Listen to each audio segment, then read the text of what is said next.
Economy में आज हमारे पास 2 इम्पोर्टेंट न्यूज़ हैं। पहला तो इंडिया ने कल 27 जून 2025 को एमएसएमई डे सेलिब्रेट किया था और ये कल एमएसएमई डे के अंदर में गवर्नमेंट ने एक पोर्टल रिलीज़ या लॉन्च किया है ताकि माइक्रो और स्मॉल फर्म्स जो हैं एमएसएमई में ये फर्स्ट एम और एस जो है ये माइक्रो और स्मॉल होता है। तो जो छोटे लेवल की कंपनीज़ हैं, बहुत छोटे लेवल की जो गवर्नमेंट को कोई सप्लाइज़ देती हैं, कोई नीड फुलफ़िल करती हैं, उनकी कोई सर्विस देती हैं।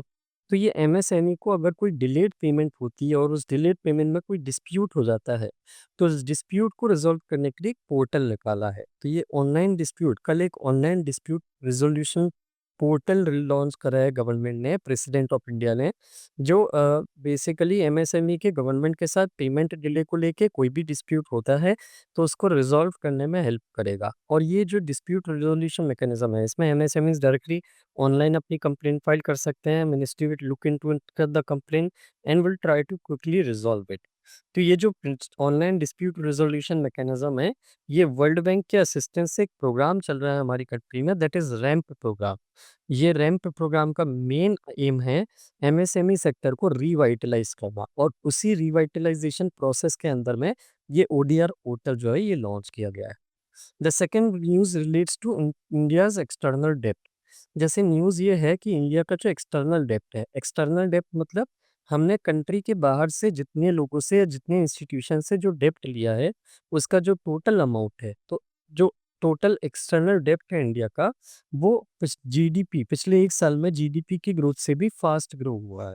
तो इंडिया का जो एक्सटर्नल डेब्ट है वो मार्च एंड 2025 पे कितना हो गया है? $736 बिलियन, जिसमें पिछले 1 साल में $67 बिलियन का हमको राइज़ देखने के लिए मिला है, या पिछले 1 साल में 10% डेब्ट एक्सटर्नल डेब्ट राइज़ हुआ है और वो पहुँच गया है $736 billion compared to previous year. ये कहाँ से हमको पता चला है? आरबीआई ने अपना डाटा रिलीज़ किया फ्राइडे को उससे। और ये क्या इंडिकेट करता है कि कंट्री की पिछले 1 साल में जो ओवरसीज़ बोरोइंग है, कंट्री अंदर से भी, कंट्री विदिन कंट्री भी, कोई भी गवर्नमेंट विदिन कंट्री भी लोन लेती है जिसको एक्सटर्नल डेब्ट बोलते हैं, और आउटसाइड कंट्री भी लोन लेती है जिसको ओवरसीज़ डेब्ट या एक्सटर्नल डेब्ट बोलते हैं।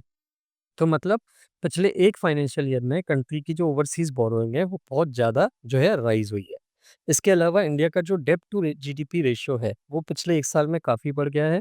मार्च 2024 में हमारा जो एक्सटर्नल डेब्ट और जीडीपी का जो रेशियो था, ये 18.5% था। ये इस साल बढ़ के 19.1% हो गया है। मतलब पॉइंट ये बोल रहा है कि हमारा जो एक्सटर्नल डेब्ट है, वो इकोनॉमी की ग्रोथ से भी फास्ट रेट से ग्रो हो रहा है।